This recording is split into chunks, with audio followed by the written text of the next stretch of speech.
Before we can talk about equity versus equality, I want to first define diversity. At Inclusive Communities, we like to say diversity in its simplest definition means differences. We all have differences, from our glasses to our weight to how much money we have. That is diversity, and no matter how much people say it's hard to find diversity, that's not true. Diversity exists.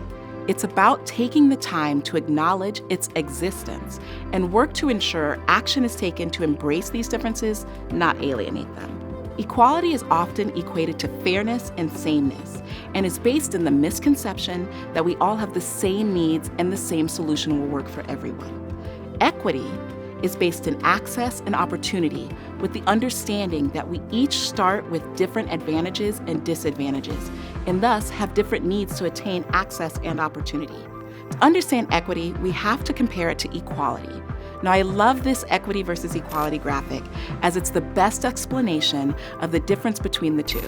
On the equality side, you see that we've got three individuals: our tall guy, our short girl, and our friend in the wheelchair. And you see that they're all trying to watch this baseball game, but there's this fence. With equality, they've each been given a box to use to be able to see the game.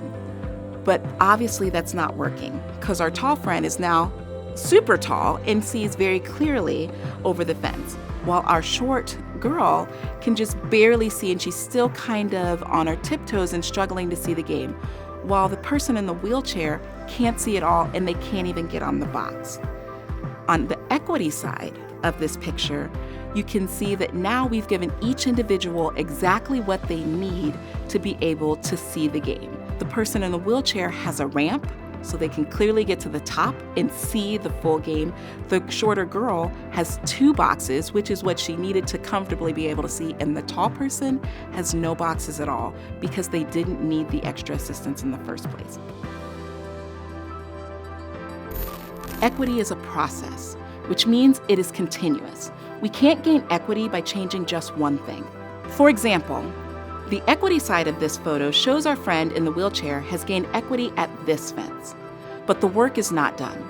True progressive equity is about how can we ensure that he has equitable opportunities at all of the hypothetical and real fences in his life.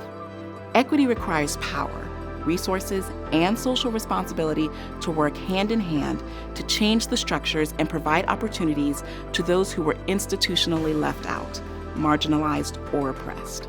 Equity is hard, but it's essential for us to make change in the lives of those who have been historically depicted as less than.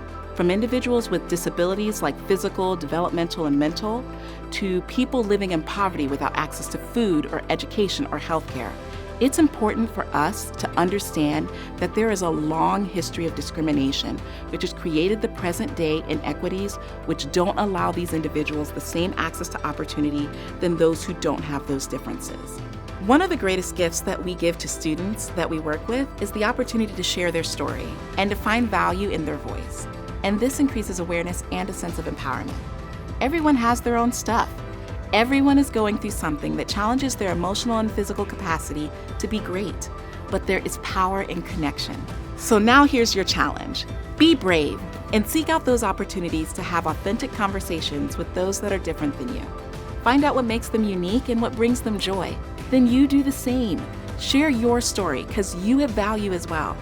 Now you've built community. And with community, we have power. We is always stronger than me.